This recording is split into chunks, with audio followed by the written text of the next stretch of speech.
केंद्र नदी के किनारे, सेंगुर नदी के किनारे, कालिंद्री नदी के किनारे, ईसन नदी के किनारे, ज्यादातर पाल नदियों के किनारे ही बसा हुआ मिलेगा साहब। नदियों किनारे जो बीहड़ पड़े थे वहां पशु चराना आसान हो जाता था।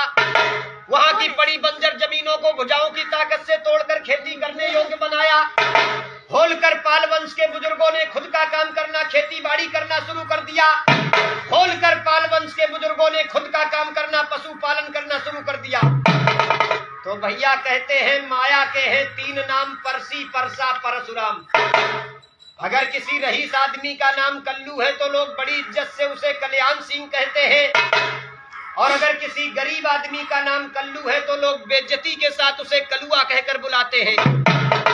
जब तक राजपाट चलता रहा अपने वंश के लोग चंद्रवंशी, होलकर, गढ़तोड़, छत्री, ढेंगर और नीखर कहे जाते रहे। लेकिन बाबूजी जब अपना राजपाट समाप्त हो गया तो उस गढ़तोड़, छत्री शब्द को बिगाड़कर लोगों ने गड़रिया कहना शुरू कर दिया। संस्कृत भाषा में भेड़ को गाड़र कहा जाता है।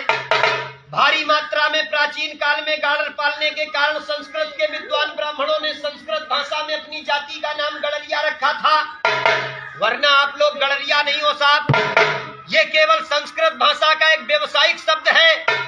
शंकरगढ़ की रियासत में शंकर सिंह नाम का राजा हुआ था, जो युद्ध में दुश्मन के ऊपर बाघ की तरह झपटता था, जिस कारण से लोग उसको बाघेला बाघेला कहा करते थे। शंकर सिंह बाघेला के नाम से सबसे पहले अपनी जाति का टाइटल नेम बघेले रखा गया था।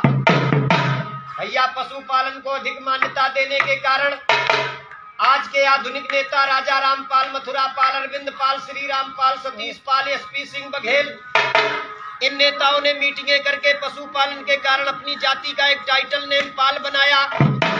नेताओं का सपना था पूरे देश में बिरादरी पाल लिखेगी तो बिरादरी एक नजर आएगी, लेकिन भैया उनका एक करने का सपना अधूरा रहा। आधे लोगों ने पाल लिखना शुरू कर दिया, आधे लोग अपने आप को धनगर और बघेले ही कहते रहे साहब। एक बार प्रेम से बोलो राजमाता अहिल्याबाई होलकर की। भैया ये सुनाई हमने आपको सृष्टि की रचना से बिरादरी की उत्पत्ति। अब 1 मिनट के लिए अपने पाल समाज के नाम बताएंगे। देश में बिरादरी तो बहुत है, लेकिन अपनी बिरादरी के नाम भी बहुत है साहब। अलग अलग प्रांतों में बिरादरी अलग अलग नामों से पुकारी जाती, इसलिए बिरादरी के लोग बिरादरी को पहचान नहीं पाते, बिरादरी का बहुमत और संगठन नहीं बन पाता। जैसे कि अपने उत्तर प्रदेश में ही अपनी जाति को ढेंगर, नीखर, पाल, बघेले, धनगर, गड़रिया 6 नामों से पुकारा जाता। महाराष्ट्र प्रांत में अपनी जाति को हटकर और खुटेकर कहा जाता है। ये जो हटकर है वो नीखर है और जो खुटेकर है वो ढेंगर वंश के पाल है। राजस्थान में अपनी जाति को गायरी, ग्वाल और रैबारी 3 नामों से पुकारा जाता। मध्य प्रदेश में चाहे ढेंगर हो चाहे नीखर हो, सभी को बघेले ही कहा जाता है। वहां के बघेलों से धोखे से भी पाल कह दो तो उन्हें बुरा लग जाता है भैया, क्योंकि पाल वहां पर बकरा काटने वाले खटीक लोग लिखते हैं। हरियाणा, पंजाब, दिल्ली, गोवा, उत्तरांचल, छत्तीसगढ़, जम्मू कश्मीर में अपनी जाति को धनगर और नीखर कहा जाता। भैया तुम्हारे बिहार में अपनी जाति को भेड़ियार और गंगाजली कहते। बंगाल राज्य में पाल समाज को ऊनी कंकड़, हत्ती कंकड़ कहा जाता। आज भी वहाँ भारी मात्रा में भेड़ पालन होता, हाथों से ऊन बनाया जाता, इसलिए ऊनी कंकड़ और हत्ती कंकड़ कहे जाते हैं।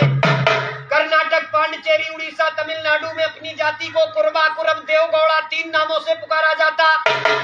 भैया कर्नाटक के एचडी देवगौड़ा जो भारत के प्रधानमंत्री बने थे अपने पाल समाज के ही थे साहब, लेकिन नामों की जानकारी न होने के कारण 5 साल तक बिरादरी की सरकार चलती रही।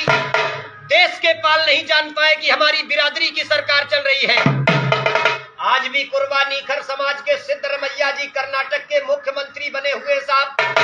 पश्चिमी बंगाल में पाल समाज को घोष कहते हैं। हिमाचल प्रदेश में पाल समाज को गद्दी कहते हैं। अंडमान निकोबार द्वीप समूह में कुरुम्बा इंडियन कहे जाते। दादरा नगर हवेली, असम, मणिपुर, मेघालय, त्रिपुरा राज्य में आज भी अपनी जाति को गढ़तोड़, छत्री कहते हैं। गुजरात राज्य में पाल समाज के लोगों को भरवाड़ कहा जाता है। भरवाड़ों की संख्या भरी पड़ी है गुजरात में, उनकी तूती झूम रही है साहब। लेकिन यहाँ से जो बिरादरी के लोग गुजरात जाते हैं, यही नहीं जान पाते हैं कि ये भरवाड़ लोग भी हमारी बिरादरी के हैं साहब। अलग अलग प्रांतों में अलग अलग नाम होने के कारण बिरादरी का बहुमत और संगठन नहीं बन पाता। जरूरत है 36 नामों को समाप्त करके बिरादरी का एक नाम बनाने की। इसलिए गांव-गांव अपने पाल भाइयों से हम हाथ जोड़कर प्रार्थना भी करते हैं, चाहे पाल लिखो या बघेले लिखो, जो भी लिखो सब लोग एक ही चीज लिखो। जिस दिन पूरे देश में अपनी जाति का एक ही नाम हो जाएगा। मैं घूमा हूँ पाल समाज में, मैंने देखा है कितना है देश में पाल समाज। एक नाम के सहारे पालों की वो संख्या उभर के सामने आएगी। बिना पालों से पूछे बाबूजी कोई सरकार नहीं बन पाएगी। आज भी सरकार बनाने में पाल समाज का बहुत बड़ा योगदान रहता है, लेकिन वकील साहब टुकड़ों में बटे होने के कारण कहीं कोई स्थान नहीं मिलता है। जागो पाल भाइयों, आप लोग भी इस देश के राजा हुआ करते थे। संगठित होकर राज्य में अपना हिस्सा कायम कीजिए। लेकिन पाल समाज में संगठन की बहुत बड़ी कमी है साहब। यादव, घोसी, कमरिया, डढ़ोर, दउआ, ग्वाला कोई भी हो अपने आप को यादव जी कहते। ठाकुर, सेंगर, भदौरिया, चौहान, तोमर, कछवाए कोई भी हो अपने आप को ठाकुर ही कहते। लेकिन पालों के विषय में किसी चरवाहे ने कहावत बनाई थी, 3 गड़रिया तेरा हुक्का, आपस में मची है थुक्कम थुक्का। दरवाजे पर कोई बिरादरी का अपरिचित आदमी आ जाए, खूब कहे कि हम बिरादरी के हैं, लेकिन बीड़ी बाद में पिलाएंगे। पहले ये पूछेंगे, ये बताओ तुम नीखर हो कि ढेंगर हो। कोई अपने आप को नीखर कहता, कोई ढेंगर कहता, कोई पाल कहता, कोई बघेले कहता है। भैया पाल होकर पाल का आप सभी सम्मान करो। सभी पाल हैं एक हमारे, मत उनका अपमान करो।